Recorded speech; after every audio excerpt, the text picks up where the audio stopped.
let's go back to those local election results, because I'm joined now by Richard Fuller, MP, Shadow Chief Secretary to the Treasury. Good morning, Richard. How are you today?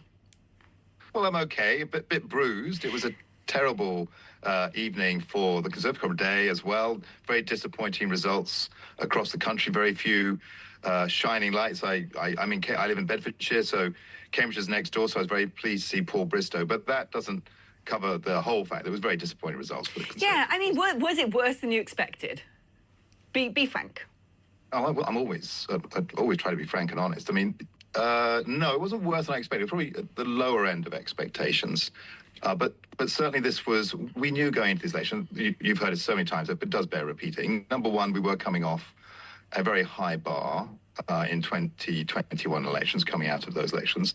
So we were expecting a bad night. But added to that, this is the first lot of locals after a general election where there's been a change of government since 2010. If you look at 2011 elections, if you go back to 1998 elections, after that, the new government was still popular. This government is not popular. And so people weren't ready to trust the Conservatives. So I think that helped Reform and other parties. Yeah, without a doubt. But when you look at the vote share, okay, because, people have looked at that vote share and projected it into sort of general election format. Now, look, we know that it was only a subset of councils. We also know the Labour councils, of course, chickened out from facing the ballot box. But if you were going to do this as polling and do it as a sample size, 2,000 is the sort of industry standard, and we definitely had more than 2,000 votes overall.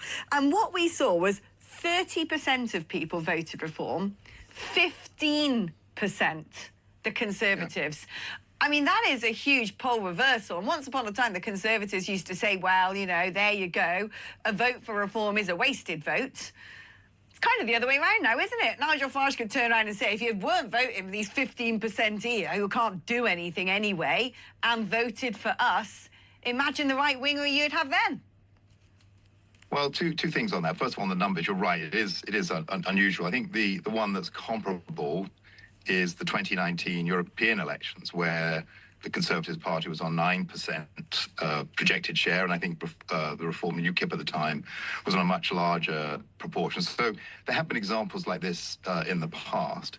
But I think the second point is thinking of Reform as a right-wing party versus thinking of it as another Conservative party. Those are two different things. So, Reform have positions on policy, which I agree with, but there's some policy positions I disagree with. And I think as we now see Reform going into having to run things, we'll have to see which side of those part of their political ideology they're going to fall down on. So in what sense here? Because it's sort of quite mystical what you said there. Where are the things that separate Reform from the Conservatives? Where would be the stuff that separates Reform, let's say, from the sort of ERG in the Conservative Party? Your sort of, your Ian Duncan Smiths, your sort of grassrootsy True Blues. Yeah, so I'm a strong Eurosceptic who voted when I was MP. Before the referendum, I voted for us to leave. I campaigned to leave. So I say that, let me just give some examples, perhaps. On foreign policy, let me just try. So on the economy, I believe, as Reform believe, I'd like to see low taxes in this country. I believe that's the right way to run the economy. But unlike Reform, they seem to think that nationalisation is the way to unlock growth in the economy. I believe it's much more the private sector. On issues to do with diversity in local government, one of the issues you've been hearing from new Reform Council is I think it's important to get rid of a wasteful spending on diversity. But unlike Reform, I don't parade that as an answer to the funding of local councils for important services like social care, because those budgets are way, way different.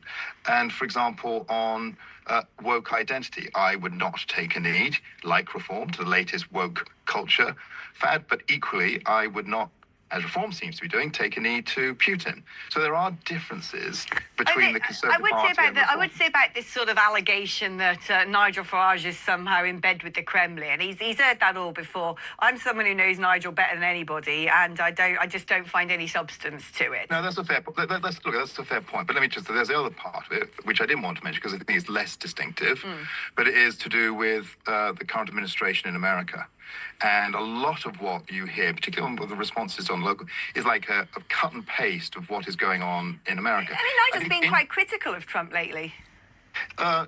Okay, well, lately, I don't think he was at his rally, wasn't he? I mean, he was there supporting his election. He's been in. Yeah, but no, since then he's actually sort of spoken out against America's position towards Putin and Ukraine.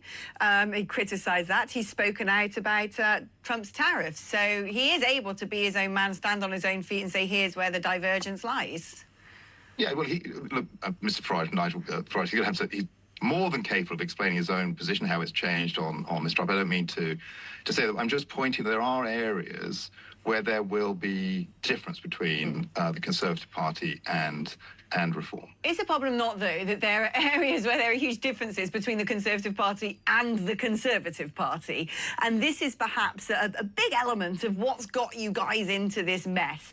To me, it seems that you've now got Kemi Badenoch as your leader. She's not been in office for long, but she hasn't really had that sort of impact that people hoped she may have to suddenly revitalise and rejuvenate and rebrand the Conservatives. And she's saying, wait, I'm going to get there, I'm going to do it.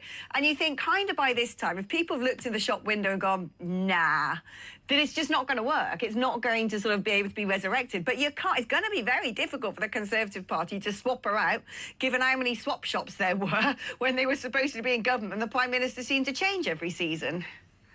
Yeah, so there's no swapsies going on anymore. I mean, I think one of the reasons why the electorate last general election said no to the Conservative, because it looked that it wasn't united, but the other was that they felt that we had lost touch with the concerns the British public had and didn't have the solutions to it.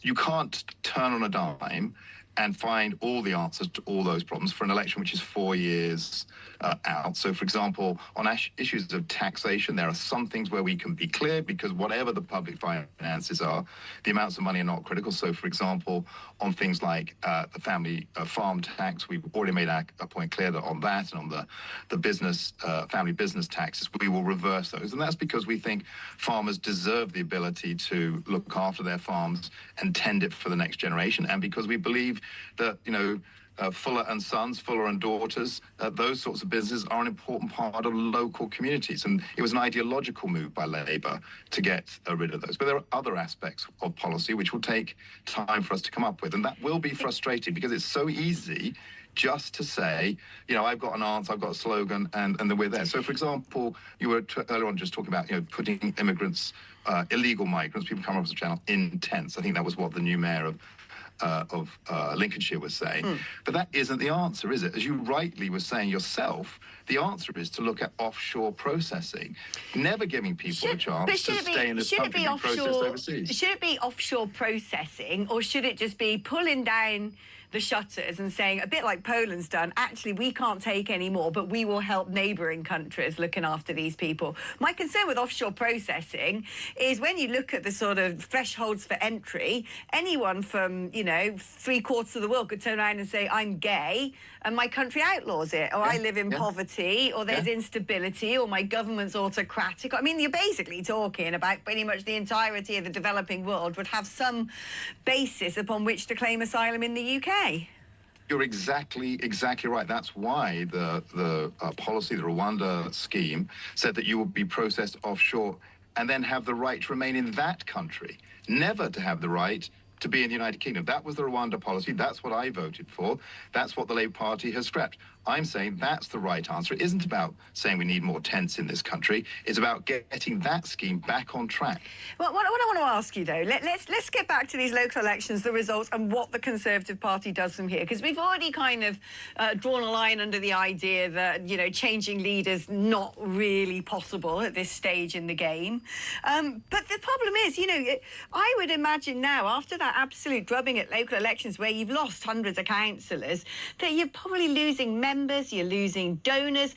It must seem a bit like having to push water up a hill, getting back to your full strength again. What on earth can the Conservative Party do? Well, we are doing the things that we need to do. And the first and foremost is to listen to what the electorate is saying. We've had an extensive exercise in doing that. The second is to set up a set of procedures for developing policies that will be robust in government. Remember, it's 4 years, 3 or 4 years to the next election. But at that election, if we are to have the trust of the British public at the next election, I don't think will be looking for slogans. They'll be testing the political parties, all of them, all parties, to say, is what you're actually saying actually going to work to solve the problems? And that's what the Conservative Party will build back on. It's a solid foundation. For people like you, me, we love a good manifesto. We like looking at those policies. We want to know if they're fully costed. We want to know if they can actually be realised, or if they're just sort of, you know, straw men policies. But a lot of people out there, when they go to vote, they do it based upon a vibe, a sense of feeling. They're not all students of politics. And the vibe now, I mean, you know, if Kami Badenoch's in listening mode and wants to know what the general public want, I would suggest what they want is reform.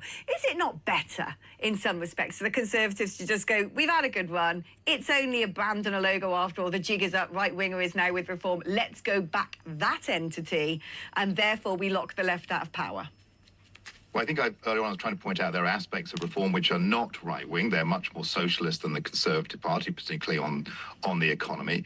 And second of all, I think the public will want to believe. There's an issue between passion. Passion tends to go to slogans. You've got a problem. I hear your problem. Yes, it's terrible. And then there's belief.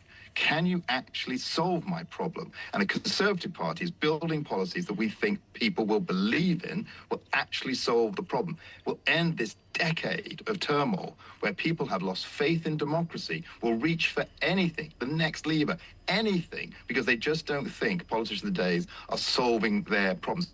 That isn't easy to turn, as I said, it isn't easy to turn around in 6 months and doing. But the message from this electorate is the Conservative Party has got to full steam ahead on those policy changes, get some more announcements out, and give us a chance to start believing that we can trust you again. Do you think you're going to be able to get there in time for the general election, or do you think the public is still going to have PTSD from the multiple prime ministers, all the net zero targets, the record levels of immigration, the broken public services? Well, you just know that's a big menu, isn't it? I know it's a big menu, Richard, and that's unfortunately the unhappy dinner that you guys are going to have to force down yourselves. And trust me, we started that at the election. Going round in that general election was not easy, even for me, and you know, in Bedfordshire. But I think it starts that, you know, dealing with that very difficult menu of issues starts with being a united party, and the Conservative Party in Parliament has got that message. It's second of all, it starts on really thinking deeply about what the electorate want in terms of solutions and making sure we aren't just offering a platitude or a slogan, that it's something that works. And then finally, it's making sure we have the people in place that can actually deliver. Far too many people get into politics these days. They've done nothing other than politics. They never run anything. They never run a business. They never run a school. We need to make sure we bring a new generation of talent into politics that can manage what we do in public services, not just say we've got a new idea and hope it works. Richard Fuller, thank you ever so much for your candour and for your insight into where the Conservative Party are at right now.